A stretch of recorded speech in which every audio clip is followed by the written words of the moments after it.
G-37. Right now, I'm going to present our assignment of the electricity and magnetism. And the title of our assignment is Controlling the Cell's Behavior with Magnetic Field. For previously, we think that the reaction from the cells can only depends on the chemical substance that we use to trigger it. For example, if we want to synthesize the acrylamide, we have to trigger the enzyme with a hormone. But right now, the team of Professor Donald Ingber have discovered a method to manipulate the cell's behavior by using a magnetic field. So this is how it goes. This is the cell receptor. So this technique or this theory is based on the diamagnetic properties of the living tissue. So if we exert a magnetic field on this cell receptor, it will be magnetized, which means it will be affected by the magnetic field. So if we can put, this is how the professor put the ones of the metal like calcium around this. So when the magnetic field is on, the calcium will attach to the cell receptor, and that is how the Professor Lambert, the team is doing. So why are we using such? Why is the advantage of such technique? So first of all, we can manipulating the cells physically instead of chemically, which means we can do it anytime, any place we want. Like we don't have to look for a certain condition for the synthesis of the chemical substance like the hormone to trigger the reactor of the reaction of the cells. So secondly is virus. So the virus I mean here is that because the magnetic field can go through any barrier like our skin. So if this technology can be fully utilized, that we can do something, we can manipulate the cells in our body to release certain hormone by using a magnetic field. So next, I will invite my friend, one of the teammates of my friend Chong, to tell you that how this team professor and team of Professor Donald Ebert undergoes this experiment. A very good evening to the audience. My name is Chong Ji Jiang. I'm coming from USM, first year pure physics. Today I want to talk about the technique used by the Professor Donald Ebert to control the cells by using magnetic field. Let's go to the point.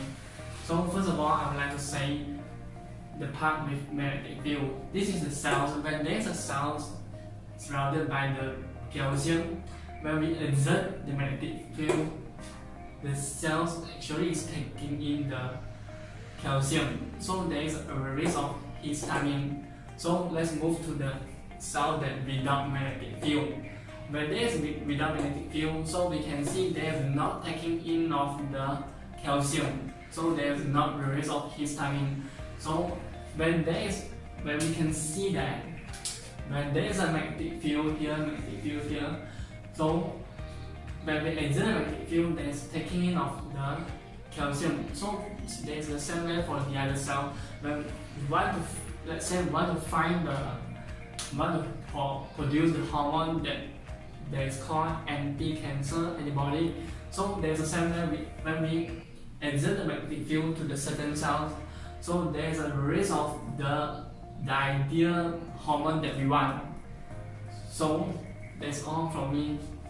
Thank you. Hi, I'm Nurul Kadisa Kinesi and I'm from group 37. I'm going to discuss about the cell behavior by magnetic field.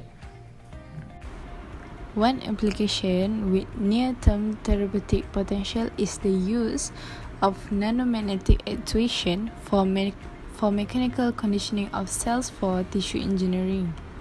So the primary goal of tissue engineering is to direct a patient's own cells to grow functional replacement tissues or organs either in the patient's body, at the site of the defect, or ex vivo in a bioreactor for implantation. However, there is a difficulties in applying the correct stress profiles to cells growing in a three-dimensional scaffold within a bioreactor and in fact in vivo. So it has recently become clear that mechanical cues are also important for directing stem cell, particularly into bone, muscle, and connective tissue. So the application is MICA, which stands for magnetic ion channel activation. Mechanically condition cells both in vitro and within bioreactors in order to stimulate tissue growth using the technique of mechanosensitive ion channel activation. So this technique uses a range of particle size from 130 nanometer up to 4 micrometer.